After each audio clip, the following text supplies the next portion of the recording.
మీ business ఏదైనా మీ ఊర్లో promotion చేయాలంటే అది సుమన్ టీవీతోనే సాధ్యం. ఇప్పుడే సంప్రదించండి.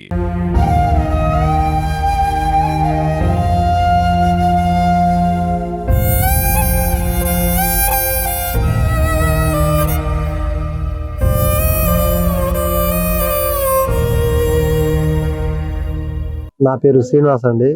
ముఖ్య శ్రీనివాస్. మాది హున్యతండ గ్రామ పంచాయతీ, డోర్నాకల్ మండలం, మహబూబా డిస్టిక్. అయితే నిన్న సాయంత్రం మా వదినే, మా అన్నయ్య, మా చిన్నన్న కొడుకు రాము, మా వదినే బుజ్జి, వాళ్ళిద్దరూ సాయంత్రం 9-10 గంటల వరకు మంచిగానే ఉన్నారు. వాళ్ళు తర్వాత వాళ్ళు కొంచెం తాగే అలవాటు ఉంది. మందు తాగుతారు, సార తాగుతారు, అలవాటు ఉంది. దాని తర్వాత 10 తర్వాత వాళ్ళు గొడవ పెట్టింది కూడా ఎవరు చుట్టుపక్కల ఎవరు చూడలేదు. సౌండ్ కూడా ఏం లేదు. వాళ్ళు గొడవ పడ్డప్పుడు ఏం జరిగిందో మాకు కూడా క్లారిటీ తెలియట్లే. మేము వాళ్ళ ఇంటి వెనుకనే ఉంటాం. 10 గంటల వరకు మేము కూడా టీవీ చూస్తున్నాము. గొడవ సౌండ్ ఏం లేదు. మేము కూడా అంత అబ్జర్వ్ ఏం చేయలేదు. వాళ్ళ చుట్టాల్లో బోడటే తండలో మ్యారేజ్ అవుతుంది నిన్న రాత్రి. అయితే ఇక వాళ్ళు అక్కడ వెళ్ళారేమో అని మేము కూడా అంత వాళ్ళకు కాన్సన్ట్రేషన్ పెట్టలే. ఇంటి పైన మ్యారేజ్ దగ్గర ఉంటారేమో అనుకున్నాం మేము. రాత్రి ఏ సమయం కూడా జరిగిందో తెలియదు. వాళ్ళు కొట్టుకున్నారు. కర్ర ఉంది, ఒకరు కొట్టుకొని దాడి చేసుకున్నారు. తర్వాత తెల్లారి నైట్ ఏ సమయం జరిగేది కూడా ఎవరికి తెలియదు. తెల్లారి 2 గంటలకు, అంటే మధ్యాహ్నం 2 గంటల సుమారు ఆ టైం సుమారులో మా అన్నయ్య స్పృహాలో నుంచి బయటకు వచ్చి తలుపు తీసి బయటకు వచ్చింది అన్నట్టు. బయటికి వచ్చేసరికి బయటకు వచ్చి కింద పడ్డాడు. కింద పడేసరికి మా వదిన, పక్క మా శంకర్ వాళ్ళ భార్య వదిన కూడా అవుతుంది, ఆమె ఏంది సౌండ్ ఏందని ఊరికి వచ్చి చూస్తే మొత్తం రక్తం కక్కుతాండు. రక్తం ఉంది మొత్తం.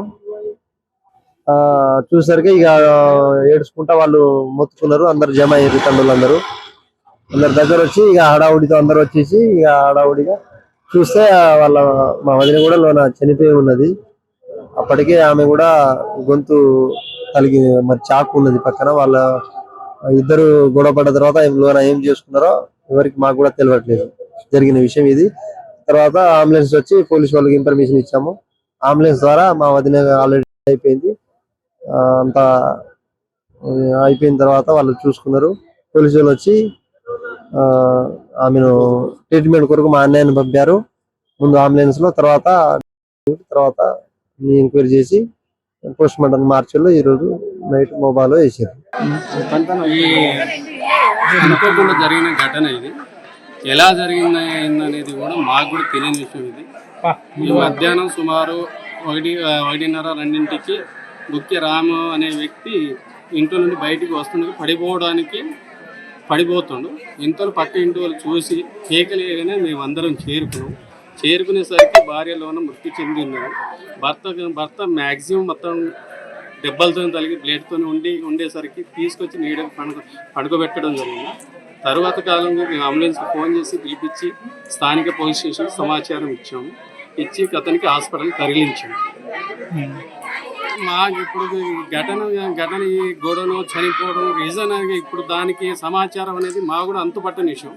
అసలు ఎలా జరిగింది, వీళ్ళే కొట్టుకున్నారా, ఇద్దరు మూడో వ్యక్తి ఎంటర్ అయ్యిందా లేదా అనేది మాకు కూడా అంతుపట్టని విషయం జరుగుతుంది ఇక్కడ. దీనిపై పోలీసులు విచారణ చేసి కొంచెం దానికి సరైన సమాచారం ఇవ్వాలని కోరుకుంటున్నాం.